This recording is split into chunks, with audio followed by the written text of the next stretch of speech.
Thanks for checking in on the State of Basketball Podcast, episode 89. I'm Adam Miller, and I'm here with Jaren Will each and every week, and we are going to be bringing you the news and notes on all 11 Division I schools in the state of Indiana, because in 49 states... It's just basketball.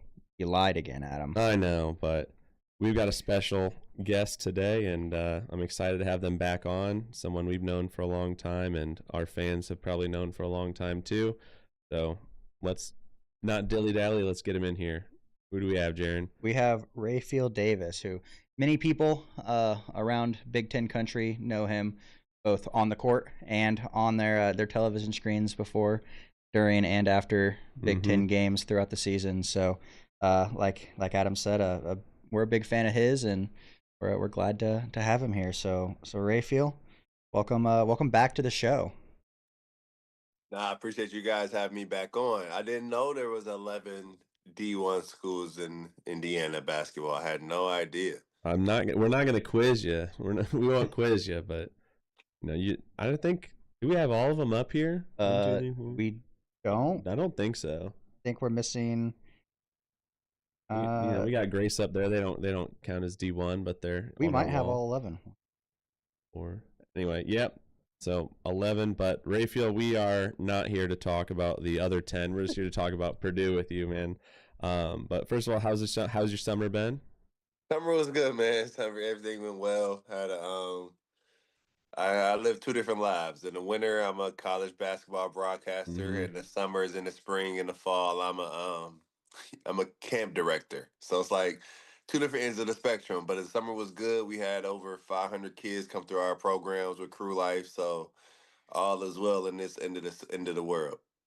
That's awesome. Yeah, we were following along and saw just all the cool stuff. I think one of the coolest things that you did with that camp this summer is that in order to play basketball and get some run in, you had to do the financial literacy, which is such a cool thing that I've never seen before. Like teaching kids of all ages just about financial literacy, because it's one of those things that everyone's like, this should be taught in schools, but you're teaching it so that kids can get on the court.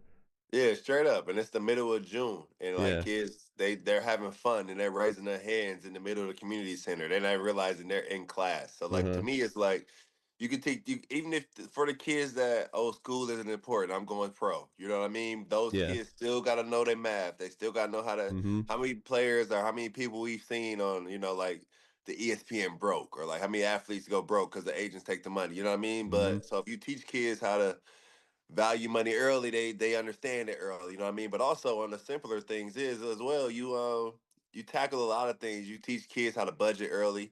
You kind of show them, like the older kids kind of get an experience what their parents are going through a little bit. We went through some things of buying used versus buying new, but yeah, for us at Crew Life, like I know I was a ball player, but I could care less about creating the next athlete. Like if we could, that's what it's about. We can do as many educational programs and tackle along something with it. Like with our got a flag football program coming up here in 2 weeks. And in order to play in the flag league, you got to go to study hall on Wednesdays. So it's always something educational to what we got going on, because we're not, you can get a Deshaun Thomas, James Blackman, you know what I mean? You get you a VJ Beachum, but if we can get more guys like you two talking the game for the next 50 years, you know what I mean? That's more what we're trying to do. And it used to just be like, hey, when you go pro, you got to manage your money, but you get in the college game, you got to do the same thing, man. Right away. 18 years. Yeah, I got, because I call high school games, and I'm in the EYBL Scholastic, and I do all the prep school stuff and all that. So you see, I don't know if fans or people even understand, like 16-year-olds are getting $200,000 checks. Yeah. Like I know a guy that's now going to be in the Big Ten this season, but 2 years ago, I got a screenshot of a check. It was $150,000. Kid was 16. So it's like,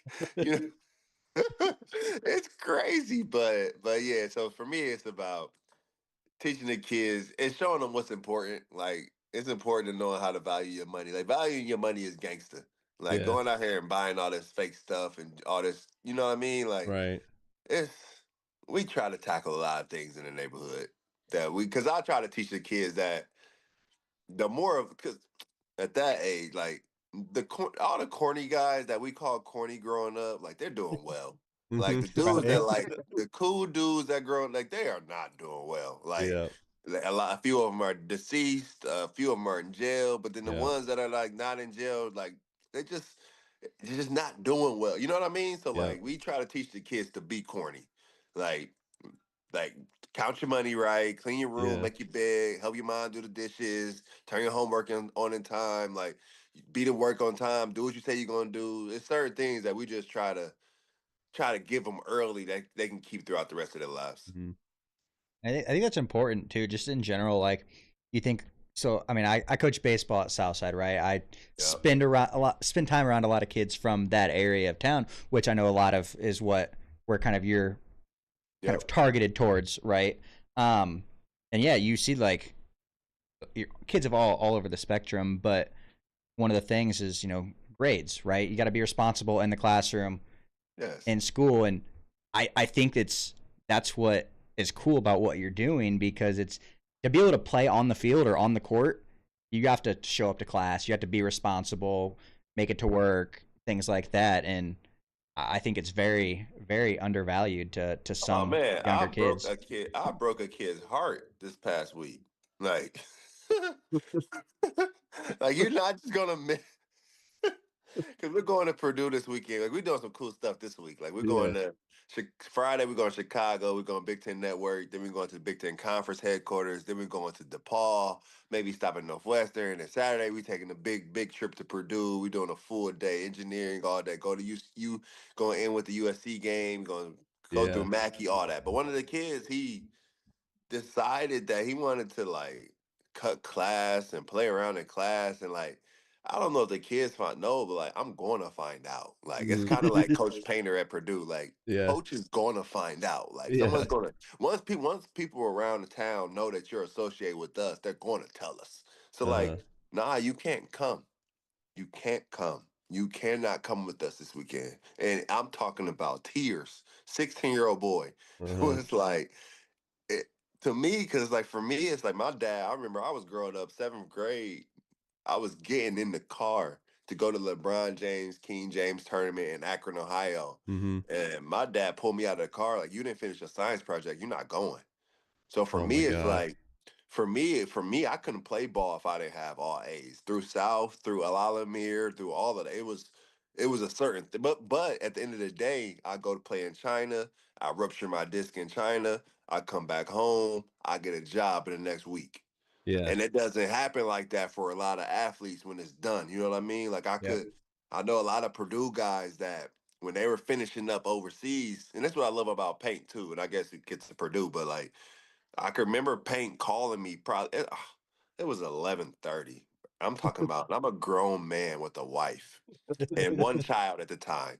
And it's 11:30 at night and Paint's calling me and I'm asleep and I'm like I don't know why I see his name on my phone. I like jump and I'm like I'm late to practice. Like what am I doing? It came back. Oh, it's like traumatic, right? But I answer the phone. I'm like, "What's up? Whatever." Like, oh yeah, such and such. They're finishing playing. We gotta get them a job. And I'm like, we gotta get like, what is we? But for me, it's like a lot of guys. They can't because when they go play or they out of the game for a while, they don't have anything to fall back on. So Yeah. for me, it's about teaching a lot of kids that the ball is only gonna bounce so long. Like one thing I learned from Paint was like Paint would always say stuff like, "When you're 37, nobody gonna care about your free throw percentage was in college, like little shit like that." But like, Yeah. so you teach the kids that one day it's gonna be over. He would say stuff like this. He would say, 90% of the NBA got to get a job when they're done. So if you do go play, you're gonna have to get a job. So it's like Yeah. a lot of things that, and then also with the kids, it's that teaching them to care about education because say you do go to high school and you don't make the team. Say you don't make varsity and you're a junior. Mhm. But do you give up on basketball and go kick it and start hanging out? We hanging out after school. We were hanging out, you know what I mean? But Yep. or can you be like in your head, can you say, I can still go to school and be a manager of a team. I can still go be Chad Young, the physical therapist. I Yeah. could be there's no better job in college basketball than Elliot Bloom, director of basketball operations. You know what I Mhm. mean? Like you Yeah. could Yeah. you could be that. So Yep. it's like, but you can't be that if you fuck it up when you 12, 13 years old. You know what I mean? So it's like Absolutely. So the education part of what we do is like super important because like a lot of kids don't understand. Like you could pick up a gun and you could play with it, and you could shoot somebody, you could take somebody's life with it, but like then your life is gone. Yeah. But like if you got a loaded mind, if you got an education, like that's gonna go so much further than what the streets can do. But no, I know Absolutely. y'all didn't I get on soapbox. I know y'all want to talk hoop and all No, that. man. I mean, we love that you get to plug, such a great organization in Crew Life, and you're using basketball as the magnet. But I mean, that's just what brings them in. They're leaving with so much more Yeah, because than that.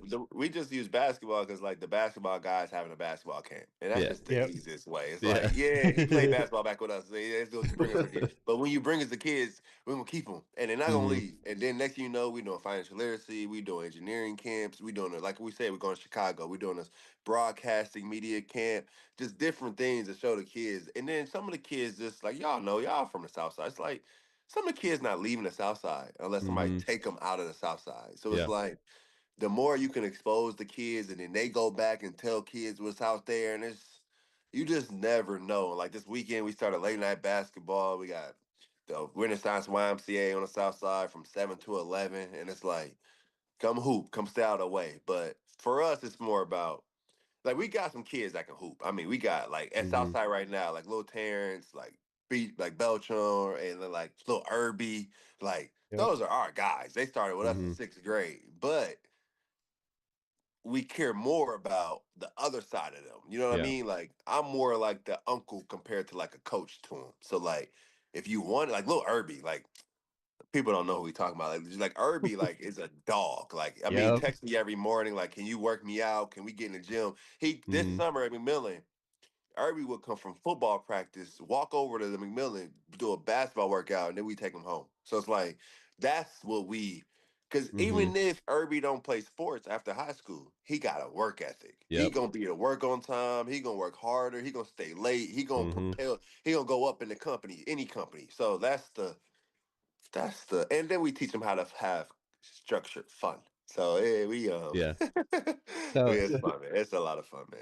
all I'm hearing is if I catch Irby slacking at all while I'm at the school, I'm gonna be like, all right, hey, I'll text I'll Rapheal. text Rapheal. I'll let him. Oh I'll let yeah, him. you gonna He throw him won't. off too. He won't be though. Like I mean, I'm around him all the time with, when I'm at the school for baseball things and whatnot.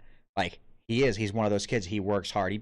He picked up golf in the spring to Yup, play a yup, spring number sport, 10. Oh, and that's cool. he won the one of the awards for the golf team, That's having never tight. played That's what's golf. Just up. because he went out there, he worked hard. He has great character. Like Yup. he's one of those kids that I didn't realize that He's a he Crew was one Life. specifically that worked with you in Crew Life. But Oh, yeah, that's one of my boys. That's one of my yeah. I got in that class, like in that one class, like I mean, we got that's our group. That junior class in Fort Wayne right now, that is Hmm. our group. From Irby and Terrence and well, Zach's a year older than them, but even Zach, he went to Memorial with those dudes, and then you yep, go to like the Deuce and Shane and Trail Jones. I mean, we got a good that group right there. Basketball in that class.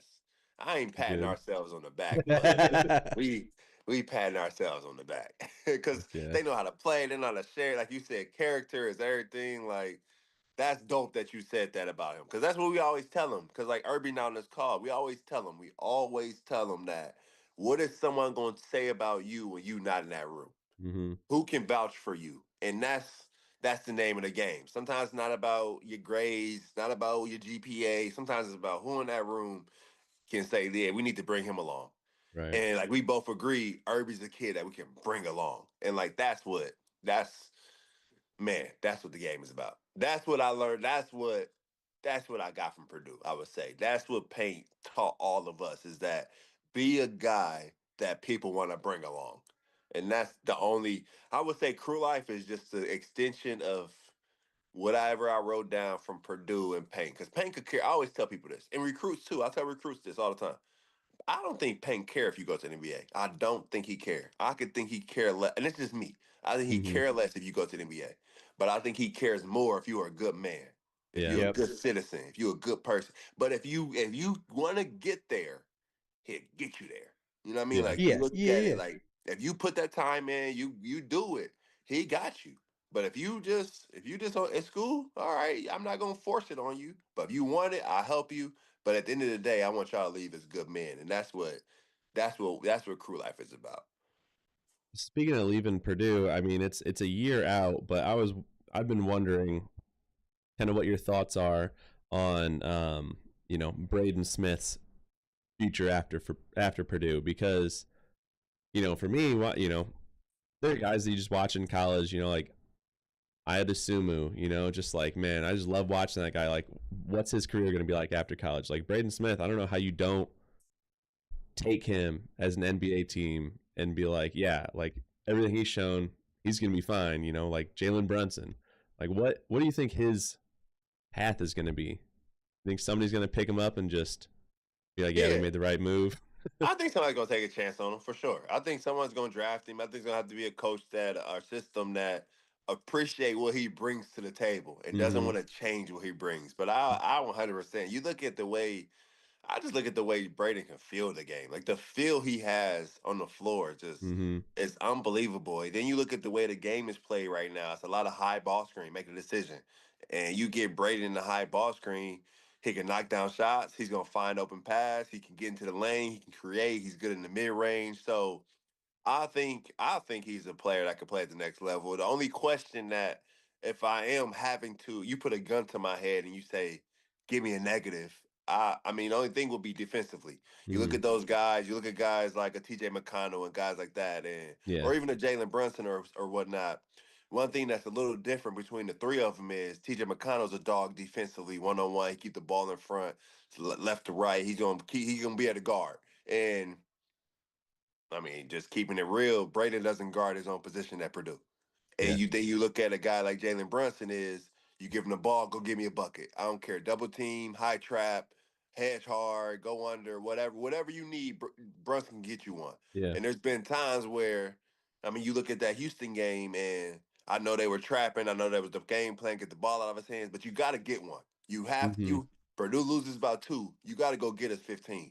So I think those 2 could be concerns, but obviously you have this full season to fix it. But I think this is a year where Braden is.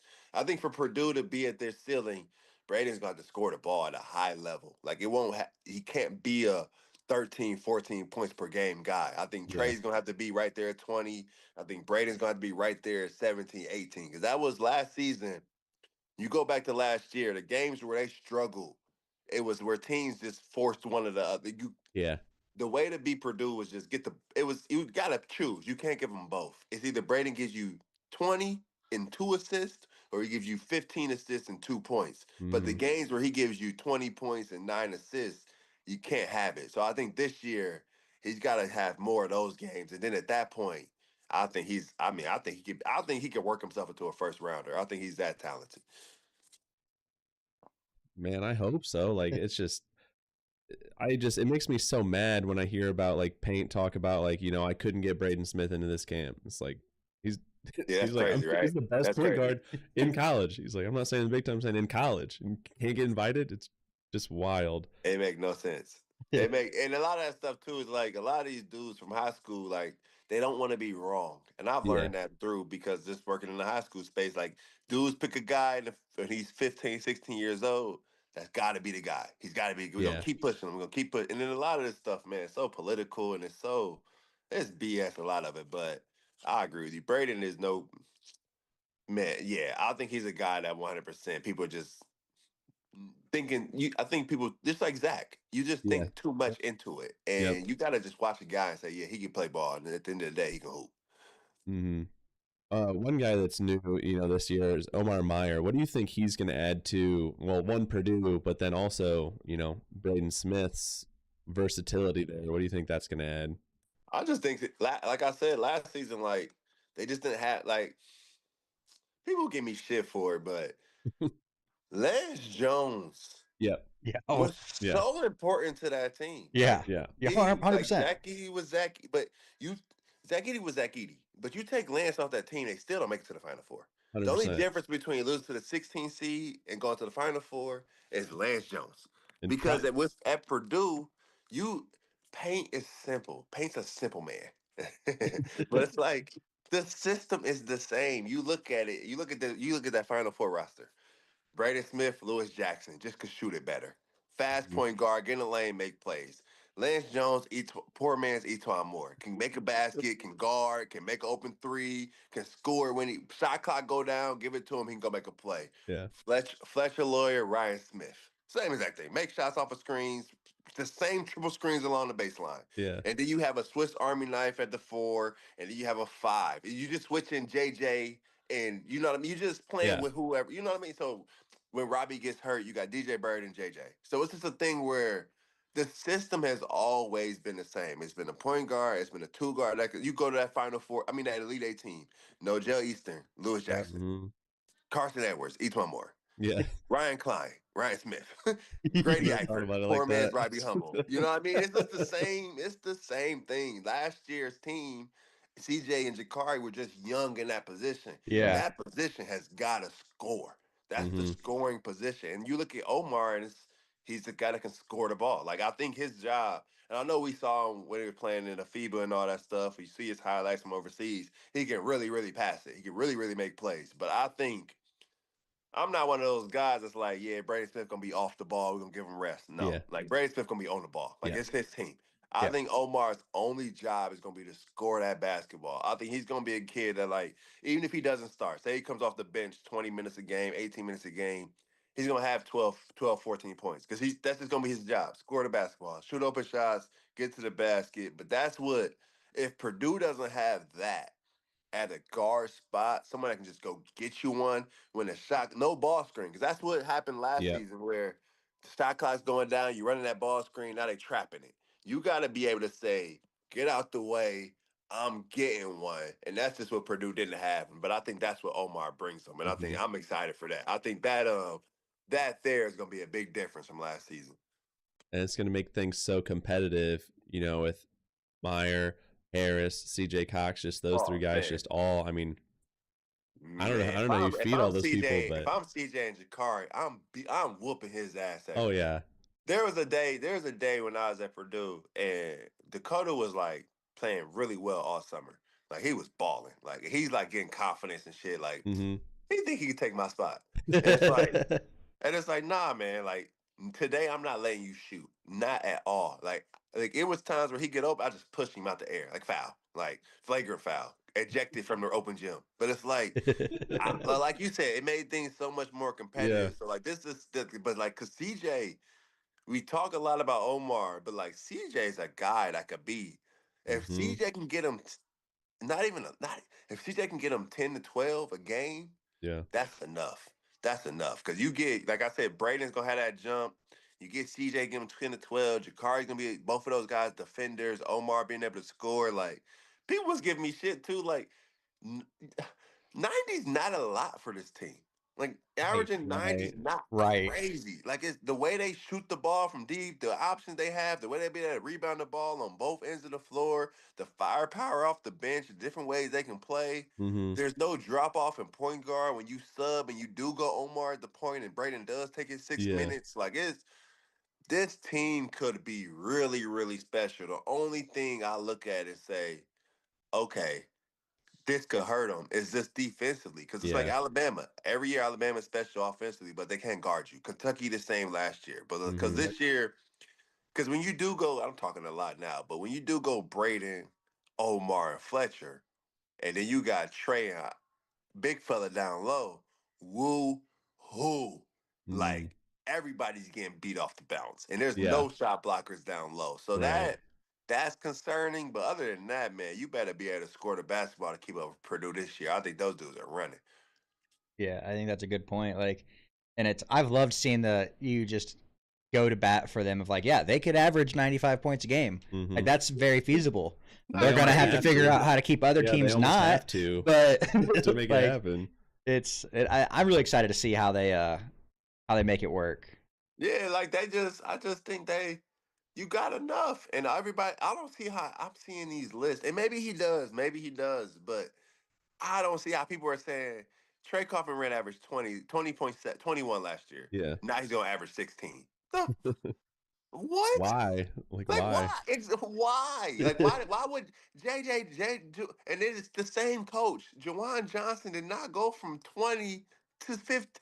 Zach Right. Edey went from Yeah. 20 to 24. You Yeah. know what I mean? It's Right. like Yeah. And he gets to it, play his position this it, year. it, it's so wild. And then and then it's me because like it's me and I'm Purdue or whatever. But like Fletcher Lawyer should be able to make 3 threes a game at Yeah. least and make a couple of free throws. Like Hmm. Jakari and CJ should make open shots. It's just a thing where they're going to have to score because they're not going to guard anyone, and Paint understands that. And it's like, Hmm. I think sometimes people forget, like, God damn it, I played with the coach that runs the offense. I know what they're trying to do just a Yeah. little bit. Yeah. So CJ. I think it's going to be fun. I think there'll be I think last year rebounding hurt them, and I think rebounding hurt him last season, but also you say that and Caleb didn't rebound well, but Caleb was also one of their better defenders last year. So this year is going to be interesting. It's going to be interesting to see how often will we see on the floor Jakari and CJ off together. Yeah. Because like I'm telling you, like last year, people didn't realize like Caleb first was out there guarding guards at times. Yeah. Yeah. Like Caleb first guard Ace Bailey. Like it's like a lot of Hmm.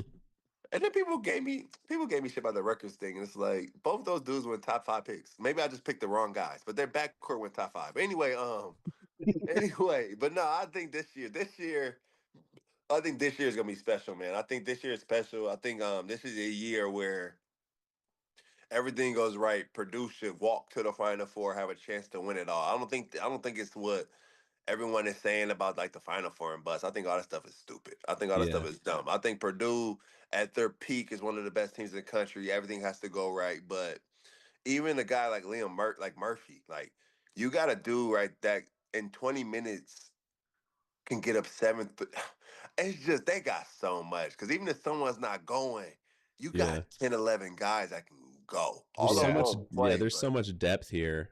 it's crazy. And it's just it's like different than, looking at like the Purdue team, that lost in the first round. Is like the guard depth and the depth at the 1, 2, 3 is just like so crazy. And like no disrespect to guys like, Ethan Morton, because like love Ethan Morton, but like I always put like Purdue, just the guys they brought in, they almost like outgrew him, because it was like, how do you keep these guys off the floor? You got Facts. so much power Facts. behind them, like just deep all around. And I No, think facts. This is the deepest team that I think this is comparable to, and I'm talking about a healthy version of this team. Like you look at that 2011 team, mm-hmm. and when you got Kelsey Barlow's a freshman, Lewis is a sophomore, each one of those dudes are juniors, but Keaton Grant and those dudes are seniors or something like that. Or like, Yeah. no, or that's 2010 or something like that.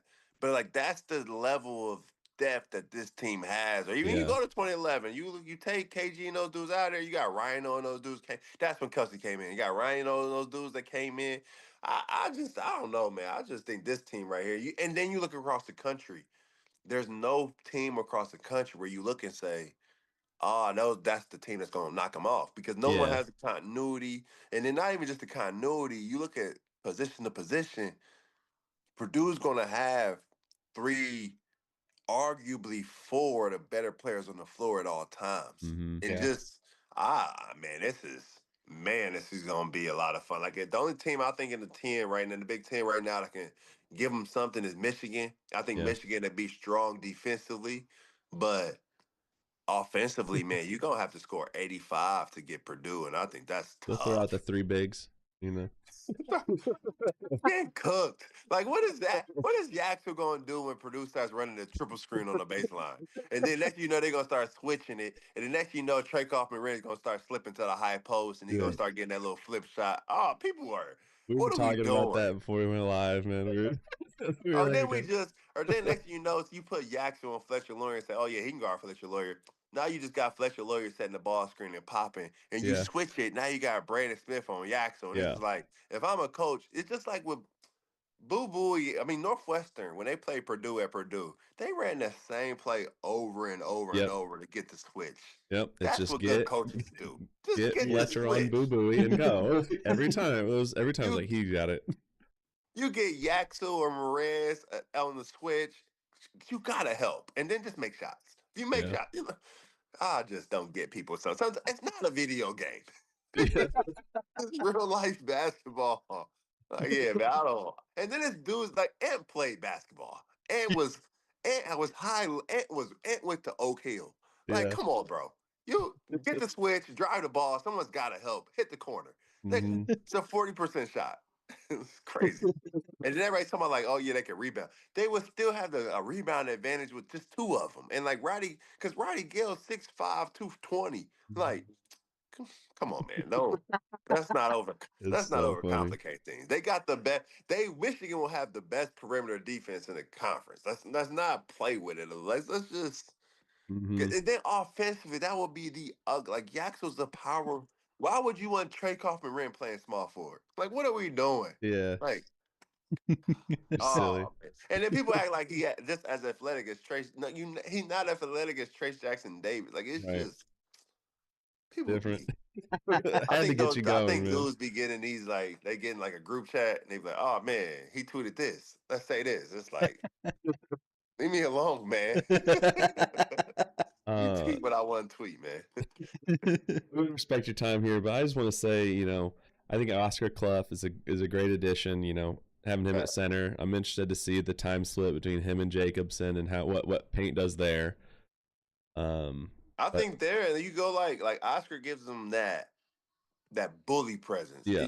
That part reminds me of Travion Williams, Matt Harms. Yep. Like Oscar gives you that Travion, he gonna be on the glass, offensive rebounds, putbacks, he can start the break. But then Matt with Daniel Jacobson, shot blocker, rim protector. Yep. They're gonna play a lot faster, a lot more ball screens, a lot more lobs. I just think it speaks to their depth and it speaks to being able to play different ways. That second unit is going to look so much different from the first unit, which makes them so hard to prepare for. Like that's where you go back to my senior year when I was at Purdue and Kentucky had the platoon system. You had the first unit, then you had the second unit. And that's why they undefeated. So it's like, yeah, man, it's gonna be exciting. I like Oscar. I like he's athletic, he's big. I just think he's just got to be a guy that can just help on the glass. If he could be a guy that, if I look at Oscar and Daniel, I don't look at them individually.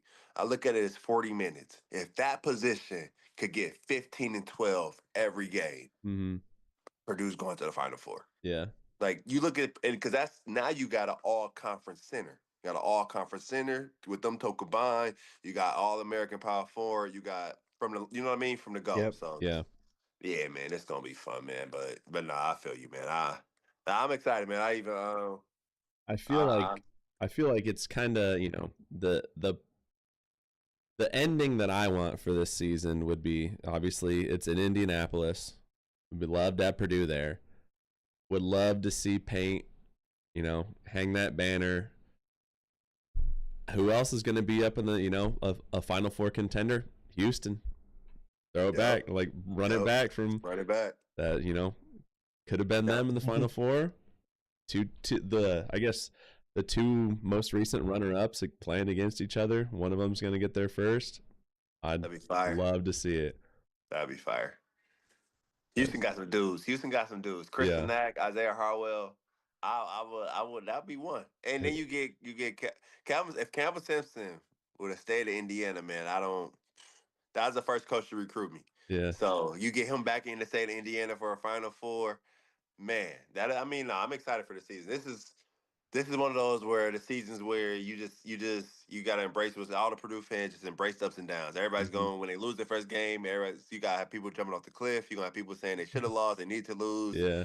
I think this is one of those years where, like you said, I think it could be Paint and Sampson in the Final Four in Indy, and that'd be something crazy. And then IU fans are having an existential crisis. That's what I'm saying. You just I gotta watch what I say about Indiana. They can't have Painter win because then Purdue, gets an national championship, but then Sampson gets it. It kept him. Yeah, I like Coach Cat. Sampson was a good dude. Ray McCallum Sr. and those dudes, they had a good thing going up there. They got ran out of town.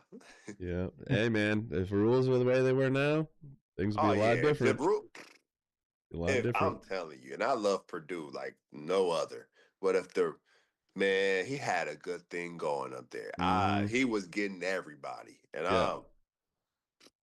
he was getting everybody. It was a guy. It could have got scary for Indiana during that time. So I'm happy it played out the way it played out for my sake. Who knows where I would have been? For sure, for sure. No, that's what's up, right. man. Man, All right, Raphael, I appreciate y'all, man. I thanks got to for jump coming on my on, man. All right, Hey. y'all. Appreciate y'all. Anytime y'all need me during the season, we gotta do this a little bit more than we did last year. But y'all have a good one. All right, Yeah, man, for sure. You too. Take care. All right. Yeah. Dude, I didn't know he was. I knew he was going to get going. We brought up the three bigs. I didn't know he was going to get going like that. That was awesome. I think that's what I live for, right? Like that's what I want to. Those are the conversations I want to have. Yeah. So that was. It's like those are the deep cuts that we don't get all the time. That's so good. I just like. I like that he isn't all in on the, even the concept of like Final Four and bust or national championship and bust, because like, when we do our things, our previews, we will probably say, they should be in the title game. Like that's going to be their goal. Yeah. I think that's everyone's goal. And I think it's really cool that we're just here at a point after seeing them lose to St. Peter's and having a really good roster, after seeing them lose to, can't remember who it was in the first round, FDU, yeah. And they had a good, number 1 seed, and then they, go to the Final Four. It's like even all the way back to 2019 when they lost to Virginia, like it's like that was like year, everyone's the like jump off point. Everyone's like, oh shoot, they're never gonna be successful. This is their best chance. This is their best chance. This is their best chance. Oh, Haas elbow. Okay, that was their best chance. Every year it feels like people are like, this is their best chance to win, and then the next year they just do it again. It's just like if they were not Purdue, I think that people would not say that. They'd be like, oh yeah, they'll be back in it. But like people just don't want to believe it. I think they just. I don't want to say their reputation is stained, because that's not accurate at all, but that's the closest analogy that I can think of. Even It's though just they like went to a Final Four, people still think about it's that, just like one of those things that people are going to let the past just fester, and it's like. And I think people don't like that the guys Purdue. that are leading, and the guys that are leading this team are like Zach Edey, who would, he was just tall, and then he was a foul merchant, and then it's like Braden Smith, he's just small. He can't, he's just a Zach Edey merchant. It's like, it's not like they're led by AJ Devonta. They're not led by Cooper Flagg. Like they're led by guys that like were discounted and then all of a sudden are good. And like Raphael was saying, like the people don't want to be wrong. It's the ultimate. They wasn't with me shooting in the gym. Seriously, like, scenario. It's like people just weren't with them. Yeah, I mean they weren't there. Like. They were there rooting for the demise when they, lost, and now they're like, it's just gonna happen again. It's like, when you look at it, they haven't lost that much. They haven't lost that much in the last couple of years. I don't know if you know this. Have you met Caleb first? Have you met him? Like, I mean, we have that conversation so many times last year, late in the season. It's like, oh, Caleb first. Yeah. He's now got this many wins, and we were having the conversation of like, it's a lot of wins for Fletcher and Braden to catch up to, and TKR to catch up to Caleb, but like, because they had been there with him for but like it's what 30 games I think is what it left off as or something like that. They had to get 30 wins. Like, that's very possible. Yeah, I mean, talking about the Big Ten tournament, even like 31 plus 3 games of the Big Ten tournament, probably, they'll get picked off because Painter doesn't schedule Garrett, and he has put together a really good schedule. They're going to play a tough schedule. Like, that's just the nature of the beast. Yeah. But, like, they're going to win. Yeah. Like, a lot of games. And they should be one, or this is like a 2 seed at worst team, and that's if they, like, I don't know, have something really go like, have a one bad stretch. Yeah. Lose, like, 3 games. But I don't think it's going to happen. Shout out Lance Jones, though. Dude, I was saying it back when he was on the team. Like, he was the missing piece. Yeah, because we all, like, when they lost in the first round, it's like they just don't have this. This is the one thing they need. Pate was like, they don't have. Let me introduce you to a man named Lance. Yeah, we're gonna go down to the Salukis, which isn't that where Painter used to coach? Isn't that where he was? He was in Illinois. I don't remember if it was in. I think it was SIU. I feel like we've had this conversation. I'm pretty sure he was at SIU before Purdue, which is just poetic if that's. Did not realize Painter was born in Fort Wayne. Yeah. And that he went to Delta and Muncie. Yeah. You know that? Yes, he was SIU? an assistant. He was the one-year head coach, right? He was 1993. He got his first assistant job at Washington Jefferson.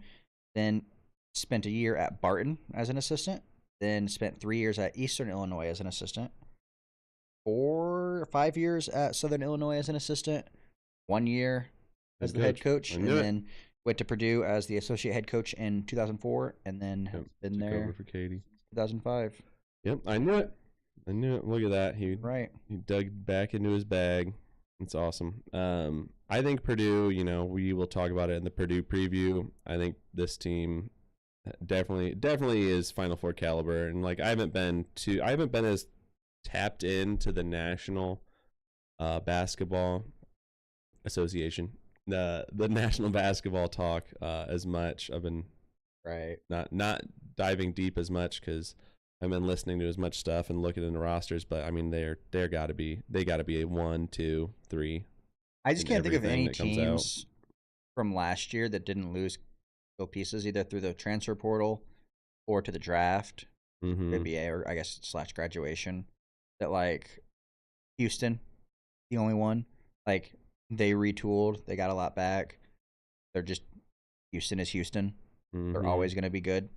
But like other than that, it's just Purdue and Houston and no specific order, and then everyone else, it seems. Yeah. And UConn, who knows what they're gonna do? Their team looks weird. They're probably not gonna be very good. It'll be like St. John's. I don't know. Yeah, St. John's is gonna be scary. Duke, if St. John's can shoot a 3. Yeah, Houston and Purdue will definitely be up there. Louisville will be good, but like that would really be an existential crisis. You root for? I feel like Indiana fans would have to root for Houston over Purdue. Have to. I think ball knowers that are Indiana fans will root for Houston because it's like we never should have fired the guy. Yeah, and then I think and then they'll hang a banner. I think the sixth banner. I think the non-ball knowers will like spin some bullshit of like, oh, we're gonna boycott the NBA finals or the NBA finals, the NCAA tournament finals, and just be overly dramatic. And we need to put out a graphic that's Rapheal Davis, or no, it's a picture of Matt Painter, and it says Matt Painter is simple. Rapheal Davis. Take that quote completely out of context. That'll get us some clicks. It's true. It makes sense though. It's it's true in the sense of like he keeps things simple. He plays the way he's always played, or coaches the way he's always coached, the way he will coach until he can no longer coach, and it's gonna put him in the Hall of Fame. Absolutely. You can have more plays than Broadway, or you can be Matt Painter and keep things simple. Both get you to the Hall of Fame, probably. Probably right. Paint does it his way. Yeah, the Paint way. I think it's going to be super exciting, and I hope that they do score 95 points, and I hope when they play Michigan that they play 3 bigs. But what do we have coming down the pipeline? I don't know. We'll see what's going on. Previews will be coming up soon. Don't know how we're gonna do them. Probably like we did last year. Probably like we did last year. 3 episodes a week, 2 to 3 episodes a week, maybe. Or yeah, I think we did 2, like a Monday, Thursday thing. I think we recorded 3 a week, and then we put out 2 a week, maybe. I don't know. Give ourselves a little vacation time. I don't know. We'll be back with some previews soon, and probably having, depending upon time, probably have another interview or 2 or 3. But we'll see. We will have more college basketball content coming for you soon. We promise. Will you like it? Tune in and find out. Thanks for coming on, Rapheal. It was a good time. Always a good time. Short, sweet, but yeah. I also I brought up Irby because I know the kid. I'm around the kid, and I just think that that's a good testament of I've seen. Yeah, back, and I didn't even realize that Irby was a Crew Life kid. But you're like, now it makes sense. Now it makes sense, and it's everything that Rapheal has said about Crew Life is true. I've seen it. I've seen it firsthand. So you're telling me we need to go to some Southside games, check him out. Yeah, right. Absolutely. He plays football and basketball and tennis or golf. He won their Lundy last year. Having never played golf before. That's crazy. As a sophomore, I believe. He's a junior this year. Crazy. Ivy is coached by a basketball. Golf's coached by a basketball player. Basketball coach. True. There were actually a lot of basketball players that played golf last year. Oh yeah, dude. I mean, what are you gonna do in the off season when it's because LeBron just picked up golf, dude. They no, I think it's because they all play AAU, and that's the most flexible schedule golf is of all the spring sports, and the least physically demanding of I mean, didn't Deshaun Thomas bowl? I don't know. 1 year, I think. I don't know. That's some lore I'm not privy on. I feel like there was a local basketball player, or no, maybe it was Jalen Smith. His senior year of at Lures. I think he bowled in the offseason because he was already going to Notre Dame. He already didn't want to do anything that was gonna put more physical strain, so he bowled. I think. Wow. I might be making that up. That's a good anecdote. That's an article that would be on our Substack if we had one. Something like that. Well, no, because it's football, not basketball. Indiana. But anyways, the clock is showing quadruple zeros, so it's time for us to get out of here. Thanks for checking in the State of Basketball podcast. We will see you next time. Remember, 49 states. It's just basketball.